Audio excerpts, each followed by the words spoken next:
Hello students, you all are welcome with your favourite channel maths आसान है।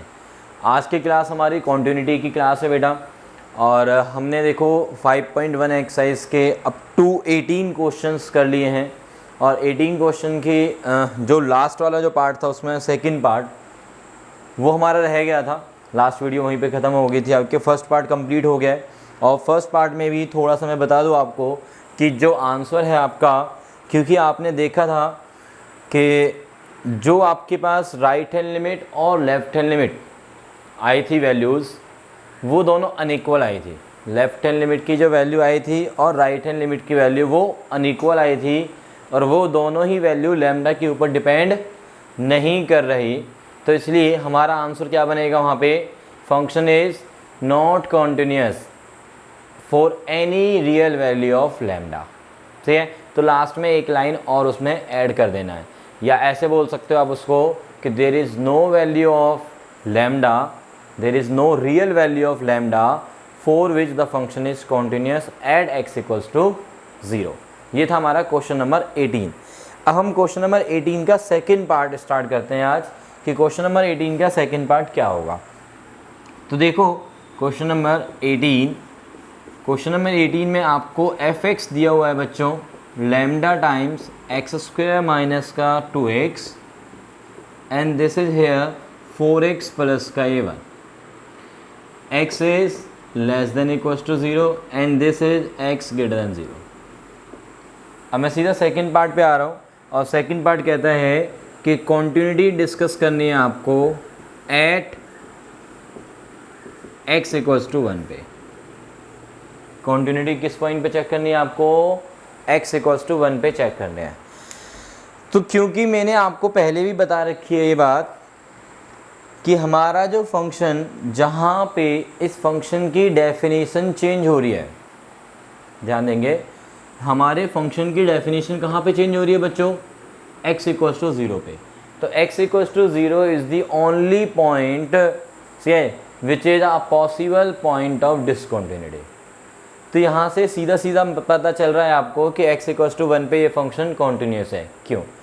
क्योंकि जब आप देख रहे हो कि x जब ग्रेटर देन 0 है, 0 से बड़े जितने भी नंबर्स हैं, 0 से बड़ा 1 नहीं, 0 से बड़ा तो 0.1, 0.2, 0.3, सारे नंबर्स के लिए हमारा जो फंक्शन है वो सिमिलर वे में डिफाइंड है फॉर x प्लस 1। तो इसका मतलब हमें क्या ग्राफ मिलने वाला है x पॉजिटिव के लिए, x पॉजिटिव के लिए हमें क्या ग्राफ मिलने वाला है, एक स्ट्रेट लाइन, जो कि हमें पता है कि वो एक कॉन्टिन्यूस ग्राफ होगा। ठीक है, बट यदि आपको मैथमेटिकली लिख के बताना है कि सर ये कैसे होगा, हम कैसे लिखेंगे पेपर में, तो उसके लिए हम क्या करेंगे, left hand limit, right hand limit. तो देखते हैं, left hand limit at x equals to 1 पे is equals to limit x tends to 1 negative fx। तो 1 नेगेटिव पे fx का मतलब क्या हुआ कि जब x की वैल्यू 1 से कम है तो हमें fx की वैल्यू देखनी है। अब 1 से कम का मतलब होता है कि 1 से स्लाइटली कम, बहुत थोड़ा सा, जरा सा कम। जब हम x 1 से जरा सा कम बोलेंगे तो समथिंग 0.99999 ऐसा कुछ, 0.9999 ऐसा कुछ मान सकते हो आप x को। तो उस x की वैल्यू के लिए जो कि 1 से जरा सी कम है, उसके लिए फंक्शन कौन सा डिफाइंड है देखते हैं। देखो इस वाले केस में यदि मैं देख रहा हूँ तो x ग्रेटर देन 0 है, ग्रेटर देन 0 के अंदर ही तो आता है 0.999। और यदि मैं इस वाले केस को देखता हूँ कि 0 से लेस है, तो उसमें तो आ ही नहीं रहा, उसमें तो आ ही नहीं रहा ना। 1 से छोटे का मतलब ये नहीं कि आपको बहुत ज़्यादा छोटा हो जाना है, आपको सिर्फ और सिर्फ बहुत ही लिटिल बिट छोटा होना है। ठीक है, तो इसलिए fx की वैल्यू कौन सी वाली रहेगी, इस कंडीशन में सेटिस्फाई कर रहा है ना ये 1 से छोटा, तो fx की वैल्यू आएगी 4x plus 1।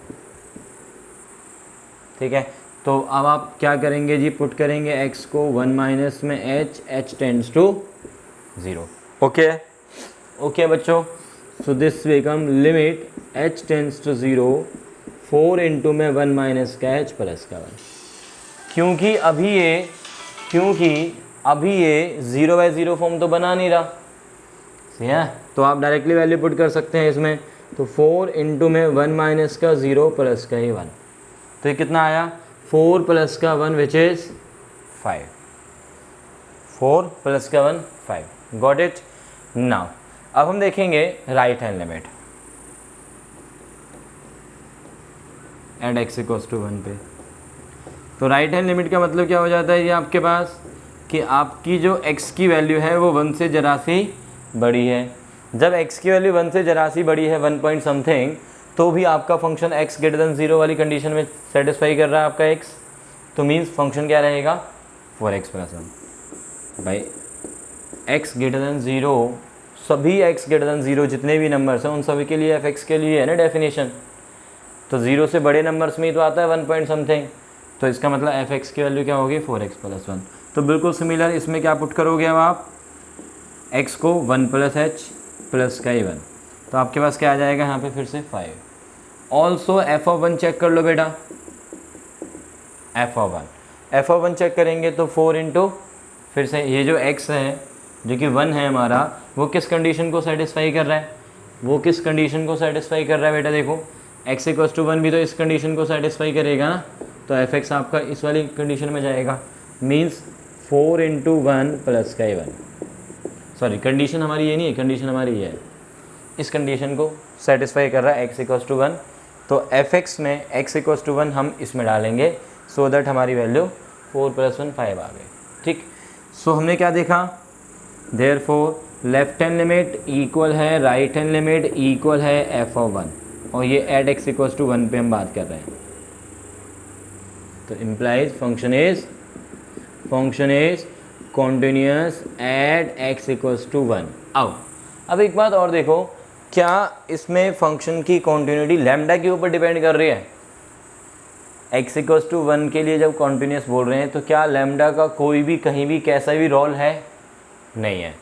It means lambda चाहे कुछ भी हो, कोई भी रियल नंबर हो, नेगेटिव पॉजिटिव फ्रैक्शन कैसा भी रियल नंबर हो, आपका जो f(x) है वो कॉन्टिन्यूस रहेगा एट x इक्वल्स टू 1 पे। ठीक है, तो इसमें हम एक लाइन और ऐड कर सकते हैं, f(x) is continuous at x equals to 1 for every real value of lambda, and 0 वाले केस में आपको याद होगा कि this f(x) is not continuous at x equals to 0 for any value of lambda. Lambda चाहे कुछ भी हो जाए तो ये कॉन्टिन्यूस नहीं होगा 0 पे, और लैम्डा चाहे कुछ भी रहे तो ये कॉन्टिन्यूस रहेगा एट x इक्वल्स टू 1 पे। Got it? समझ में आ गया? चलिए जी, अब हम देखते हैं क्वेश्चन नंबर 19। क्वेश्चन नंबर 19 को स्टार्ट करने से पहले मैं थोड़ी सी बात कर लेता हूँ ग्रेटेस्ट इंटीजर फंक्शन के। यदि आप लोगों को अच्छे से पता है बहुत अच्छी बात है, यदि नहीं पता है तो मैंने ग्रेटेस्ट इंटीजर के ऊपर भी एक वीडियो बनाई है जो कि आपके क्लास 11th के टॉपिक्स में है, रिलेशन एंड फंक्शंस। तो रिलेशन एंड फंक्शंस के लिए मैं ग्रेटेस्ट इंटीजर के लिए बोलूँगा कि प्लीज़ यदि आपको ग्रेटेस्ट इंटीजर के बारे में नहीं पता है तो फर्स्ट ऑफ ऑल उस वीडियो को देखिएगा। रिलेशन एंड फंक्शंस के टॉपिक में ग्रेटेस्ट इंटीजर फंक्शन की वीडियो स्पेशली मैंने बनाई हुई है बच्चों के लिए, तो प्लीज़ उसको ज़रूर देखें यदि आपको ग्रेटेस्ट इंटीजर फंक्शन के बारे में नहीं पता है तो। ठीक है बच्चों, ओके। बट मोर ओवर अभी फ़िलहाल जितनी थोड़ी सी ज़रूरत है ग्रेटेस्ट इंटीजर फंक्शन के बारे में जानने की, तो वो हम जान लेते हैं और अपने क्वेश्चन को आगे बढ़ाते हैं। ठीक है,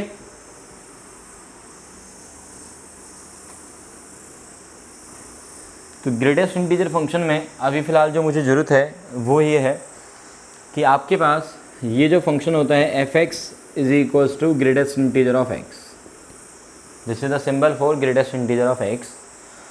ये कैसी वैल्यू लेता है हमेशा? एक integer value just less than और इक्वल्स टू x, या तो x के इक्वल लेता है या फिर उससे छोटी वैल्यू लेता है। ठीक, डिटेल्स के लिए please go to the videos relation and function class 11th। ठीक है, तो f ऑफ, मान लो मुझे वैल्यू निकालनी है 2.3, तो एक सिंपल सा लॉजिक ये है कि यदि मैं इस x के प्लेस पे कोई भी नॉन इंटीजर वैल्यू डालता हूँ, जैसे ये है 2.3, तो 2.3 का जब हम ग्रेटेस्ट इंटीजर करेंगे बच्चों तो वो क्या आएगा, एक नंबर आएगा। क्या आएगा? एक नंबर जो कि इंटीजर होगा। कैसा नंबर आएगा? वो इंटीजर। ये 2.3 का क्या ले रहे हैं हम? क्या ले रहे हैं? Greatest integer. ग्रेटेस्ट इंटीजर कैसी वैल्यू देता है? एक इंटीजर वैल्यू जो कि इस नंबर से या तो लेस होगी या फिर इक्वल होगी। दो ऑप्शंस हैं, लेस और इक्वल। इक्वल तभी हो सकती है जब खुद ये इंटीजर हो। इंटीजर तो है नहीं, क्योंकि वैल्यू कैसे आनी है?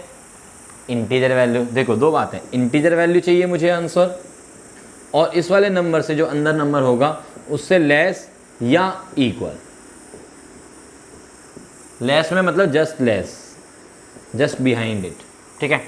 तो इससे छोटा इंटीजर सोचना है मुझे, क्योंकि इक्वल वाला ऑप्शन तो मेरा ख़त्म हो गया फ़िलहाल, क्योंकि ये नंबर इंटीजर नहीं है। तो इससे छोटा इंटीजर कौन है सोचो अब? 2, 1, 0। तो इससे जस्ट छोटा कौन है? ओनली 2। तो दैट इज, मान लो मेरे पास आ जाता है, क्या आ जाता है? 3 आ जाता है। 3 का ग्रेटेस्ट इंटीजर, तो वैल्यू क्या आएगी? 3। क्यों? क्योंकि अब इक्वल वाले उसमें चले गए, ऑलरेडी अंदर इंटीजर है, इस वजह से। तो चलिए, तो ये हो गई एक बेसिक नॉलेज ग्रेटेस्ट इंटीजर की। साथ में एक और चीज़ देखते हैं हम। मान लो मैं ये कह देता हूँ कि x की जो वैल्यू है वो 1.999999 ऐसे कुछ है, मतलब 2 को टच नहीं कर रहा है, उसका मैं ग्रेटेस्ट इंटीजर ले रहा हूँ, तो वैल्यू क्या आएगी? क्योंकि ये खुद एक इंटीजर नहीं है अंदर, तो इससे छोटा इंटीजर, तो इससे छोटा इंटीजर कौन है? 1। Very good. मान लो मेरे पास 2.0000 ऐसा कुछ वो होता, और से कुछ ज़ीरोज़ के बाद यहाँ पे 1 भी आ जाता, मान लो ऐसा कुछ, तो इसका ग्रेटेस्ट इंटीजर लेने में क्या आएगा? 2 पॉइंट समथिंग हो गया ना, तो या ये तो नहीं आएगा क्योंकि ये इंटीजर नहीं है, तो इससे छोटा इंटीजर सोचेंगे तो क्या आएगा? 2 आएगा। Are you getting? -3.5 है, उसका ग्रेटेस्ट इंटीजर कर देंगे, तो इससे छोटा इंटीजर, ये नंबर लाइन, ये हो गया 0, -1, -2, -3, -4, और यहाँ पे कहीं आता है -3.5। तो इससे छोटा इंटीजर सोचना है, तो इससे छोटा इंटीजर कौन है? -4। ठीक है बच्चों, नंबर लाइन पे भी देख सकते हो आप, ठीक है। तो इस तरह से आपको ग्रेटेस्ट इंटीजर की वैल्यू मिलती है, जो नंबर अंदर है उससे जस्ट छोटा इंटीजर, और यदि वो ऑलरेडी एक इंटीजर है अंदर तो एज इट इज़ वही इंटीजर वैल्यू, ठीक। तो now come to the question, और क्वेश्चन करने के लिए बस थोड़ा सा एक और बात हम कर लेते हैं ग्रेटेस्ट इंटीजर्स के बारे में, कि जैसे कि मैंने यहाँ पे देखा कि ये जो नंबर है वो ऑलमोस्ट 2 है, बट 2 को टच नहीं कर रहा, 2 से लेस है, 2 से लेस है। मीन्स इस नंबर को क्या मैं 2 - h कह सकता हूँ, where h is very small, tending to 0। क्या मैं इसको ऐसे बोल सकता हूँ कि ये जो नंबर है मेरे पास, ये 2 में से बहुत ज़रा सा कम है, ठीक है। तो ये जो नंबर है इसको मैं क्या लिखा? 2 - h लिखा, 2 - h, और उसका मैंने लिया है ग्रेटेस्ट इंटीजर, और h लगा दिया टेंड्स टू 0। मीन्स h की वैल्यू बहुत ही स्मॉल है, बट ऑब्वियसली h हमेशा एक पॉजिटिव क्वांटिटी लेता है। कैसी वैल्यू लेता है? h हमेशा पॉजिटिव क्वांटिटी, वेरी स्मॉल। तो 2 में से कुछ वेरी स्मॉल माइनस हुआ तो वो बन गया 1.999 समथिंग का। हम जैसे ही ग्रेटेस्ट इंटीजर लेंगे तो वैल्यू क्या आएगी बच्चों? 0। मतलब 2 - h में यदि मैं h टेंड्स टू 0 लगाता हूँ, बट साथ में ग्रेटेस्ट इंटीजर रहता है, तो वैल्यू क्या बन जाएगी? सॉरी, ये बन गया 1 पॉइंट समथिंग, तो आंसर क्या आ जाएगा? 1। गॉट इट ना बच्चों? 2 - h 1 point something, 2 - h 1 point something का ग्रेटेस्ट इंटीजर 1। बट यही केस अब यहाँ पे आ जाता है कि ये 2 पॉइंट समथिंग है, तो इसका मतलब क्या है? अब ये 2 + h, और इसमें भी लिमिट क्या रहेगी? h टेंडिंग टू 0, ठीक है। अब मैं इसमें जब लिमिट अप्लाई करूँगा तो इसका मतलब ये है कि ये अंदर जो वैल्यू है वो 2 से ज़रा सी बड़ी है, और ज़रा से बड़े नंबर को मैं किसकी तरफ ले जा रहा हूँ? ऑब्वियसली 0 की तरफ। तो उसका ग्रेटेस्ट इंटीजर क्या आएगा भाई? ये अंदर जो एक्चुअल में वैल्यू है 2 पॉइंट समथिंग है, तक का ग्रेटेस्ट इंटीजर, तो value will be got it बच्चों। तो ये जो कॉन्सेप्ट है लिमिट्स का ग्रेटेस्ट इंटीजर को लेके, ये आपको समझ में आ गया है कि 2 - h पे जब h टेंस टू 0 होगा ग्रेटेस्ट इंटीजर के साथ तो वैल्यू 1 देगा। क्यों देगा, रीज़न क्लियर है। और 2 + h होगा, h tends to 0 greatest integer है तो वैल्यू आपको 2 मिलेगी। क्लियर है ये बात। चलिए जी, तो अब हम आते हैं अपने क्वेश्चन नंबर 19 पे।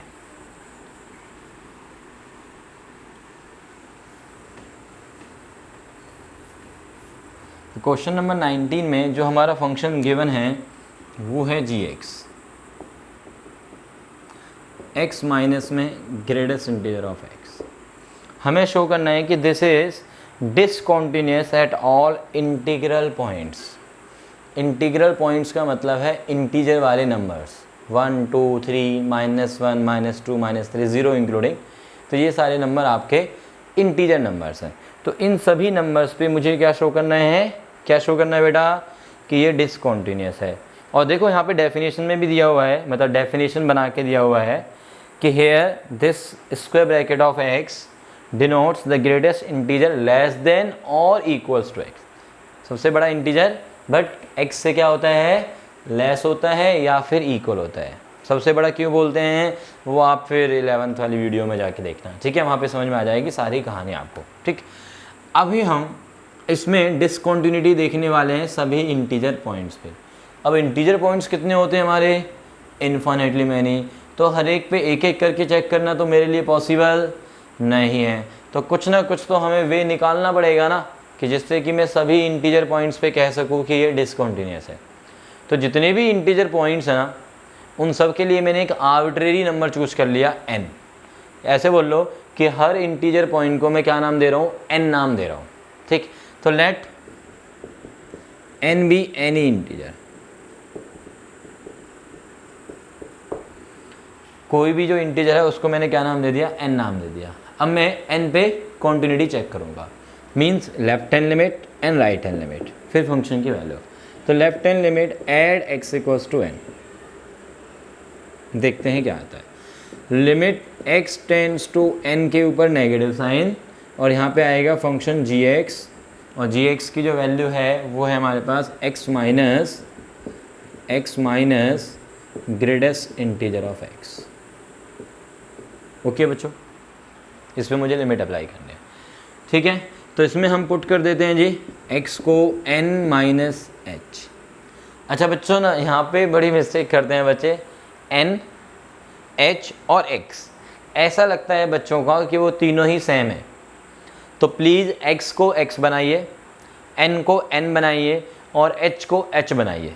ठीक है, h में मैं जनरली क्या करता हूँ, इसीलिए h और n को डिफरेंट करने के लिए कि n ये है तो h में मैं ऐसे कुछ थोड़ा सा ना ऊपर से चेंज कर लेता हूँ, और x तो बिल्कुल साफ दिखना ही चाहिए आपका। ठीक है, n और x आपस में मर्ज मत करना बच्चों, प्लीज़। ज़्यादातर बच्चे ऐसा करते हैं। तो इस पर्टिकुलर क्वेश्चन के लिए या जहाँ भी n, x और h तीनों की बात चल रही है, सही, वहाँ पे थोड़ा ध्यान देना है, अदरवाइज़ तुम खुद ही पेपर में कंफ्यूज हो जाएंगे कि कौन सा मेरा n है और कौन सा मेरा x है और कौन सा मेरा h है।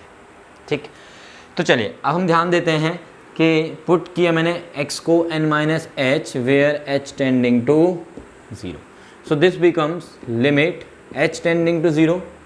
ये क्या आएगा बोलो बेटा, x की वैल्यू डालो n माइनस में h माइनस ये हो गया n माइनस में h का ग्रेटेस्ट इंटीजर। अब ध्यान दो, सपोज करो आप h की वैल्यू से 5 है, से मैंने कहा n की वैल्यू 5 है। यदि मैं n की वैल्यू 5 मान रहा हूँ 1 मिनट के लिए, तो 5 माइनस में h क्या हो जाएगा, 5 से थोड़ा सा छोटा, 5 से थोड़ा सा छोटा।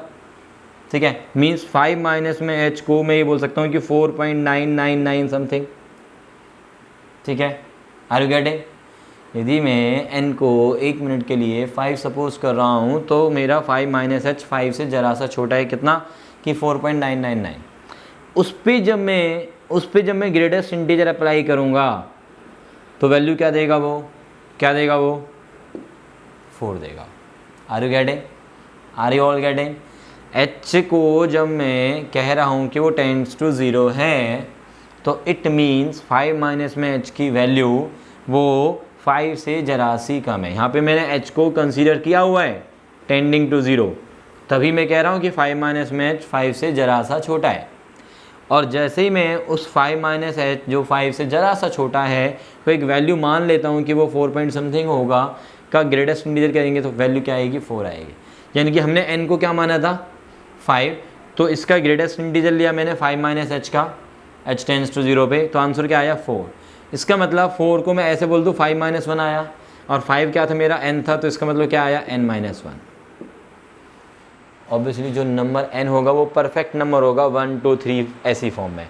जैसे ही उसमें से कुछ भी माइनस होगा तो एक नंबर छोटे की तरफ चलना शुरू कर देगा। जैसे 5 था तो 4 पॉइंट समथिंग, 10 होता तो 9 पॉइंट समथिंग, 3 होता तो 2 पॉइंट समथिंग, और ग्रेटेस्ट इंटीजर उसको क्या बना देगा 2 बना देगा, मतलब एक नंबर छोटा बना देगा। आर यू गेटिंग बच्चों? तो फॉर एग्जाम्पल n को 5 लिया तो मेरे पास आंसर आया n माइनस 1 4। ठीक, सो दैट्स वाई ऐसे ही मैं यहाँ पे अप्लाई कर रहा हूँ। अच्छा, इस n माइनस h में n तो पूरा परफेक्ट नंबर जैसे 5 है तो 5 ही रहेगा, लिमिट अप्लाई करने पे ये h टेंस टू 0, क्योंकि 0/0 फॉर्म तो है नहीं तो हम वैल्यू डायरेक्टली अप्लाई करेंगे। ठीक है, तो यहाँ पे क्या आ जाएगा n माइनस का 0 माइनस ये पूरा एक साथ खुलेगा n माइनस 1 के साथ, तो your answer will be n से n हो जाएगा बेटा कैंसिल, और ये माइनस माइनस प्लस 1 आ जाएगा। सही है। अब कुछ बच्चे ये बोल रहे होंगे कि सर यहाँ पे तो आपने डायरेक्टली 0 रख दिया, यहाँ पे आप बोल रहे हैं कि 0 नहीं, मैंने यहाँ पे भी 0 नहीं रखा है, यहाँ पे तो limit h tends to 0 apply करी है। जैसे कि मान लो कि आपके पास ऐसा कुछ हो जाए 2 minus h limit h tends to 0, तो आप तो सीधा बोलोगे ना 2 माइनस 0 जी 2। वो जब ग्रेटेस्ट इंटीजर के अंदर आएगा तो हम बोलेंगे कि वो देखो अभी भी 2 माइनस h जो है वो 2 से जरा सा कम है, 2 minus h is also just lesser than 2, but जब हम h टेंस टू 0 बोल रहे हैं तो हम बोलेंगे कि उसकी जो लिमिट है वो 2 की तरफ टेंड कर रही है। बट जैसे ग्रेटेस्ट इंटीजर रूप लेगा तो सीधा 1 पे गिर जाएगा, और 1 पे क्यों गिर जाएगा उसकी रीज़न के लिए फिर से एक बार 11th का जो मैंने बनाया है उसको भी आप एक बार एनालाइज कर सकते हैं। उसमें मैंने काफ़ी अच्छे से एक्सप्लेन किया है कि उसका ग्राफ क्या होगा ग्रेटेस्ट इंटीजर का, तो ग्राफ देख के भी आपको काफ़ी चीज़ें समझ में आ जाएंगी। ठीक है बच्चों, तो ये हो गया हमारी लेफ्ट हैंड लिमिट। अब हम आते हैं राइट हैंड लिमिट पे। राइट हैंड लिमिट क्या आएगी देखते हैं। राइट हैंड लिमिट के केस में क्या होगा, right hand limit x tends to n positive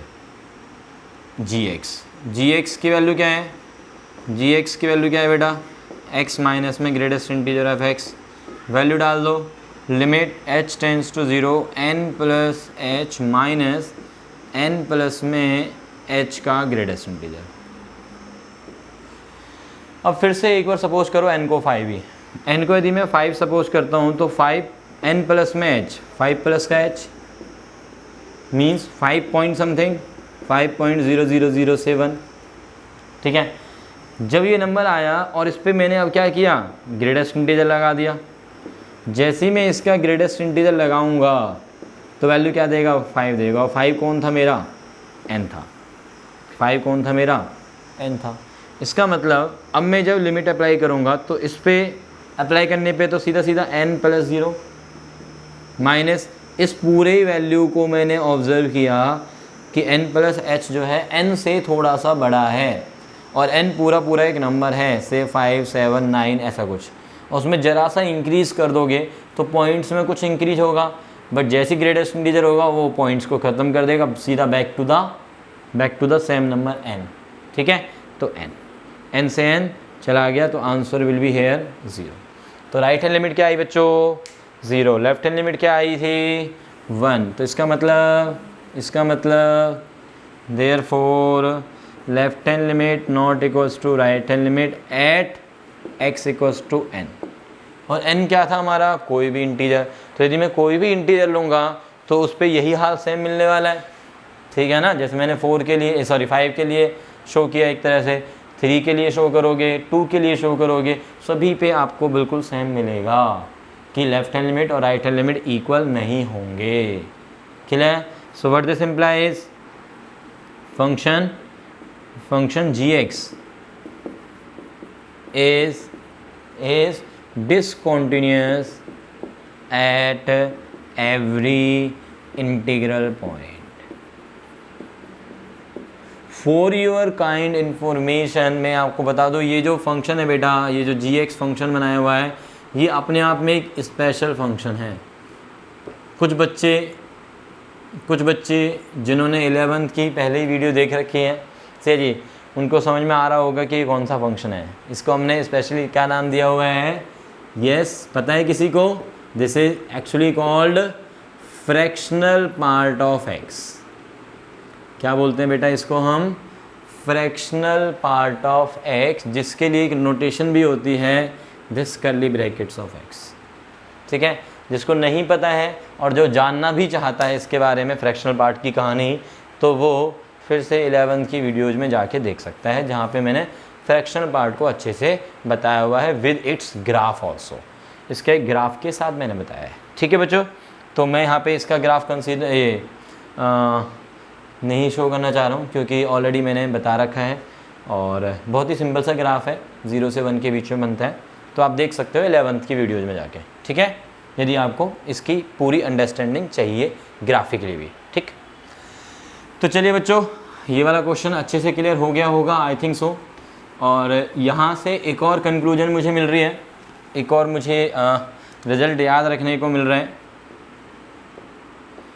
कि ग्रेटेस्ट इंटीजर ऑफ एक्स और दूसरा एक्स माइनस में ग्रेटेस्ट इंटीजर ऑफ एक्स, जिसको हम फ्रैक्शनल पार्ट ऑफ एक्स भी कहते हैं, ये दोनों ही फंक्शंस से both functions are discontinuous at all integral points।